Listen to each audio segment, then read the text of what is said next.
Welcome to Dr. Naveen Bhatt's YouTube channel for learning Sanskrit. To watch his all videos, please subscribe and press the bell icon. Watch the videos till the end and give your feedback in the chat box. सभी लोगों को प्रणाम। इस video में हम संस्कृत में वर्णोत्पत्ति स्थानों के बारे में जान लेंगे। पहले हम कारिका पढ़ेंगे। अकुह विसर्जनीयानां कंठः, इचुयशानां तालु, ऋटुरुषाणां मूर्धा, लृतुलसानां दन्ताः, ऊपुपद्मानीयानाम् ओष्ठौ, ञमगणनानां नासिका, एदैतो कंठतालु, ओदौतो कंठोष्टम, वकारस्य दन्तोष्टम, जिह्वामूलीयस्य जिह्वामूलम, नासिकानुस्वारस्य। अब ये सूत्रों का अर्थ पढ़ेंगे। पहले अकुह विसर्जनीयानां कंठः। अकुह विसर्जनीयानां कंठः मतलब अ, कु मतलब क, ख, ग, घ, ङ, ये 5 वर्गीय व्यंजन, और ह जो अवर्गीय व्यंजन होता है वो ह, और विसर्जनीय मतलब विसर्ग, ये अक्षरों का उत्पत्ति स्थान है, अपना कंठ होता है। अपना कंठ से ये उत्पत्ति, इन अक्षरों का उत्पत्ति हो जाता है। दूसरा इचुयशानां तालु। इचुयशानां तालु, ई चु मतलब च, च, ज, ज, ञ मतलब जो वर्गीय व्यंजन में च वर्ग कहते हैं वो च वर्ग। य और श अवर्गीय व्यंजन में य और श, इन अक्षरों का उत्पत्ति स्थान होता है तालु। तालु मतलब अपना दांत का ऊपर वाले जो पार्ट होता है, इंग्लिश में पैलेट कहते हैं, इसको तालु कहते हैं संस्कृत में और हिंदी में। इस स्थान पे इन अक्षरों का मतलब ई, च, च, ज, ज, ञ, य और श वर्णों का उत्पत्ति हो जाता है। तीसरा कारिका है ऋटुरषाणां मूर्धा।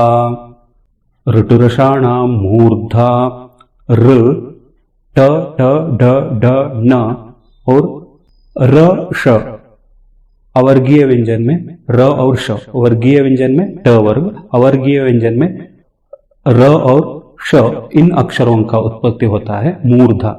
अपना मूर्धा से उत्पत्ति होता है। हमारा जीभ भी ऊपर वाले स्तर में स्पर्श होता है, इसका उत्पत्ति हमको हमारा ब्रेन में होता है, ऐसा फीलिंग आ जाता है, इसलिए इनको ऋटुरषाणां मूर्धा ऐसे कहते हैं।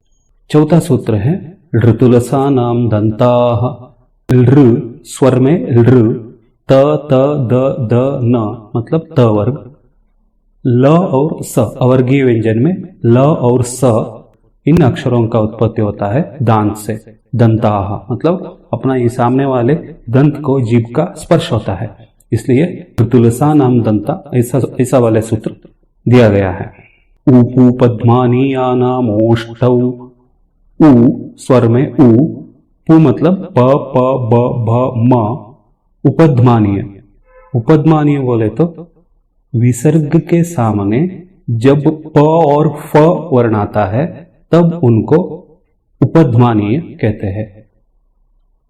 नमः पार्वती पतये। नमः पार्वती पतये, इसका उच्चार करने के समय में नमः पार्वती, नमः पार्वती ऐसे वाले उच्चार जो होता है इसको उपध्मानीय कहते हैं।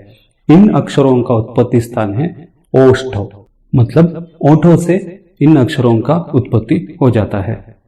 ञमगणनानां नासिका।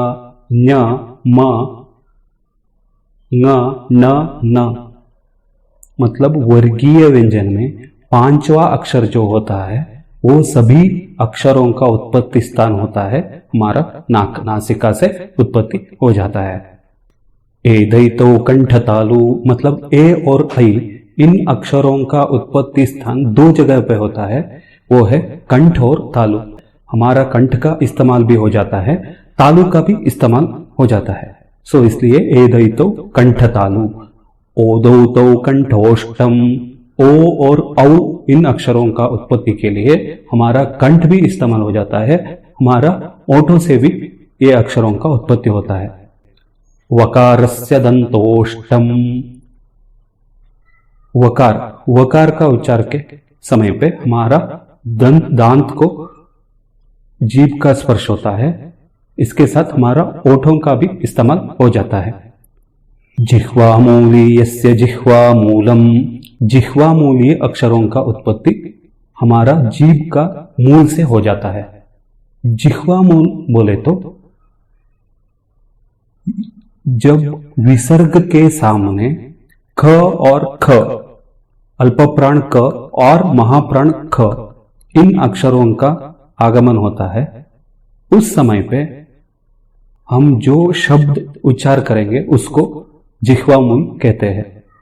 उदाहरण के लिए दुहु ख, दुहु ख, हम लिखने के समय दू के सामने विसर्ग देते हैं, क लिखते हैं, लेकिन उच्चार करने के समय दुहु ख नहीं बोलते, हम बोलते हैं दुख, दुख। ऐसे वाले उच्चार जो होता है इसको जिह्वामूल कहते हैं। जब विसर्ग के सामने क और ख का आगमन होता है तब जिह्वामूलियों का उच्चारण हम करते हैं। नासिका अनुस्वारस्य, अनुस्वार का उच्चार नासिका से होता है, अनुस्वार का उच्चार नासिका से होता है। संस्कृत में और संस्कृत का प्रभाव से जिन भाषाओं का उत्पत्ति हुआ है उन सभी भाषाओं का उच्चार में ऐसा ही नियम होता है। धन्यवाद।